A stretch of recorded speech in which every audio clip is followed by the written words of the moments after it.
Básicamente yo soy cineasta, ¿no? Pero también he trabajado mucho videoarte y videoinstalaciones. Entonces tengo esa experiencia. Y a nivel profesional yo estudio comunicación y bueno, después me he formado autodidactamente en cine y al final, hace unos 7 años, he tenido la chance de estudiar en la Argentina un diplomado en documental de creación.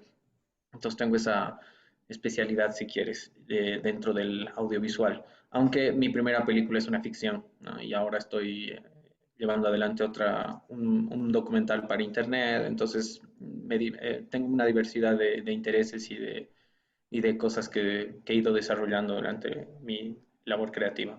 A mí me interesa mucho justamente no encasillarme, entonces me interesa como, para mí el cine es como el margen más amplio y por eso entender que el cine puede desbordarse en una sala de arte o en un museo o estar en una sala de cine, me parece como, me gusta esa posibilidad de desborde más bien, ¿no? Entonces mi base creativa, si quieres, es el audiovisual.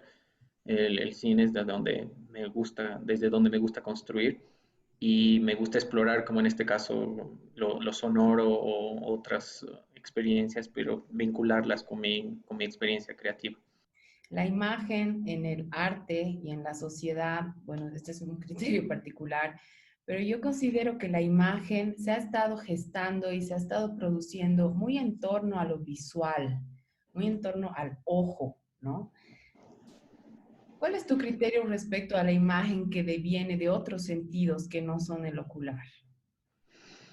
Me gusta mucho el concepto de sinestesia, ¿no? O sea, el hecho de que a partir de un sentido puedas explorar los otros y puedas hacer, entonces ahí es transversal y creo que habría que entender la imagen como un anagrama, ¿no? O sea, que puede mutar o puede estar focalizado en diferentes sentidos, ¿no? Entonces, hay muchas cosas que he ido aprendiendo en estas dos últimas películas, sobre todo que he terminado con el tema del sonido, ¿no? O sea, he aprendido un montón porque he empezado a trabajar con compositores o con diseñadores de sonido, que ha sido muy enriquecedor para mí, ¿no? Para dialogar y también porque tengo un hermano que es ingeniero de sonido, entonces con él dialogamos o conversamos sobre ciertas cosas y es un mundo muy interesante que estoy explorando.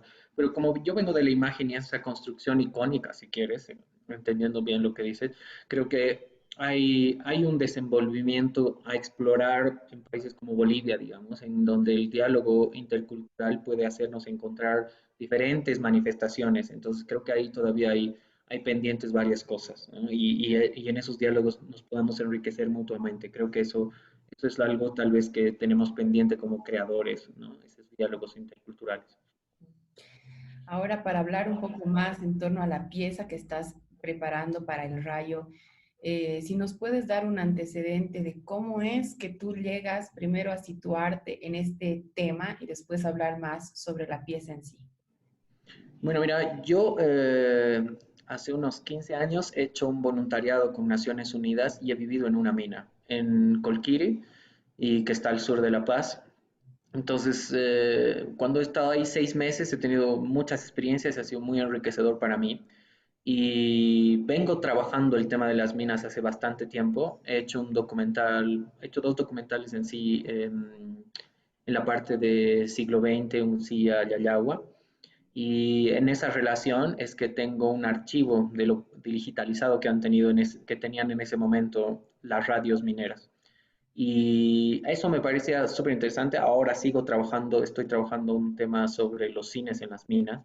Entonces vengo investigando eso ya un año y es mi siguiente proyecto audiovisual. Entonces ha sido un vínculo que la vida misma me ha permitido tener.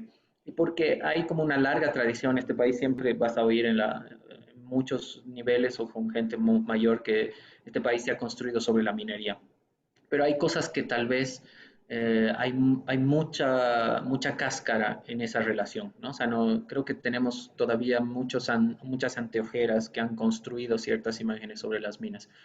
Y así llego a esta pieza. A mí me parece importante retomar el rol político de las radios mineras, ¿no? O sea, mucho tiempo las radios mineras o las radios en sí, que no pertenecían a los mineros, tuvieron, o sea, llevaban adelante información y generaban líneas de opinión contrarias a los mineros. Entonces, por ello, la respuesta de las radios mineras fue una respuesta política comunicacional, ¿no? O sea, generar su propia información para que llegue directamente.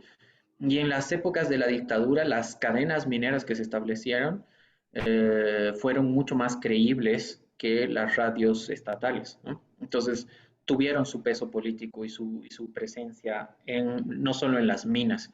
Y eso a mí me parecía súper interesante y he encontrado una beta ahí de, no sé, retomar esos discursos políticos desde las minas, ¿no? Que tienen otro tipo de perspectivas y la pieza está construida a partir de eso, ¿no? O sea, recuperar voces que tal vez nunca hemos oído, tal vez como generación y por la distancia citadina y todo eso, no sé, el Federico Escobar, ¿no? A dirigentes de los 60.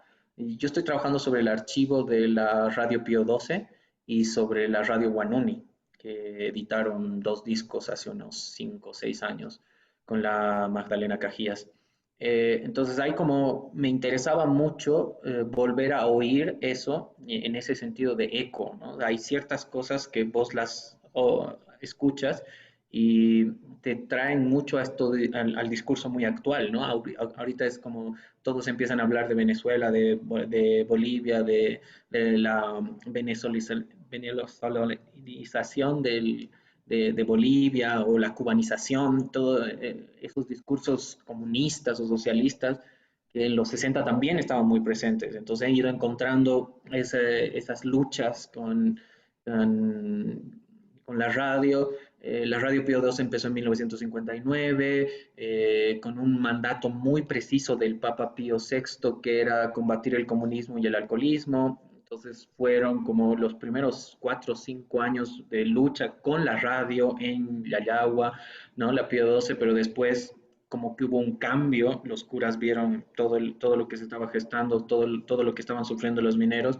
y se adscribieron a la lucha minera. Entonces hay como tránsitos y cambios y eso es también lo que quiero manifestar en la obra, ¿no? O sea, que se note que no era una taza de leche en las minas, que pasaban conflictos muy complejos y que también tenían opiniones propias, que creo que es algo que desdeñamos mucho desde las ciudades, ¿no? O sea, nosotros argumentamos que hemos estudiado en la universidad o que tenemos un vínculo más civilizado y por ende nos adscribimos una superioridad que nadie nos ha brindado y por eso me parece súper interesante como oír esas reflexiones políticas desde las minas que son muy lúcidas y que son muy actuales también. Entonces creo que ahí hay como estoy conciliando eso porque es un material bastante ampuloso y quiero encontrar su manera también en esta posibilidad del audio para que pueda ser enriquecedor como experiencia para el radio escucha, ¿no?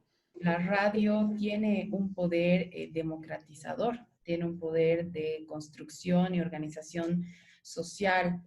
En tu trabajo se ve de una manera muy presente por cómo las radios comunitarias y las radios mineras han logrado organizarse en torno a estos aglutinadores, ¿no? ¿Cómo ves tú la presencia de la radio en la actualidad? ¿No? ¿Cómo crees? ¿Cuáles son los públicos? ¿Cómo se comporta? Ha habido desde luego un cambio de formatos o de tecnologías que también la han llevado a otro lugar. ¿Nos podrías dar un panorama de tu percepción?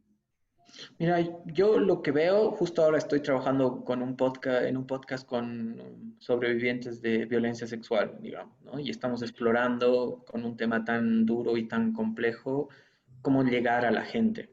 Creo que la radio tiene esa capacidad de mantenerse, ¿no? O sea, de transitar muchos estamentos porque permite llegar a muchas más lugares, ¿no? O sea, en Bolivia ha demostrado y en muchos países de Latinoamérica con las radios comunitarias el interés o el vínculo que los medios pueden establecer entre comunidades distantes y generar lazos afectivos importantes.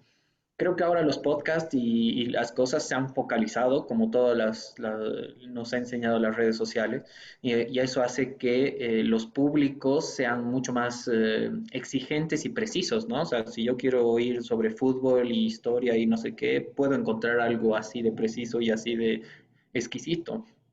Y en cualquier tema creo que tenemos esa amplitud y la tecnología más bien ha ayudado a que se potencie ese tipo de cosas, ¿no? O sea, yo oigo podcasts, no sé, de Argentina, he oído de Venezuela, de España, de muchos lugares y eso está buenísimo, ¿no? O sea, antes tal vez la radio, o sea, uno conseguirse el equipo o poder sintonizar otras radios u otras cosas podría ser interesante, pero dificultoso por el hecho tecnológico. Yo creo que ahora, sumado al Internet, se ha potenciado más, ¿no? O sea, y encontrar voces diversas y otros lenguajes y otras maneras de abordar lo sonoro en línea, me parece que es un panorama muy interesante y muy enriquecedor para todos, ¿no? O sea, el que quiera buscar va a encontrar. Muchísimas gracias, Juan, por tu tiempo y por la concisión de tus respuestas.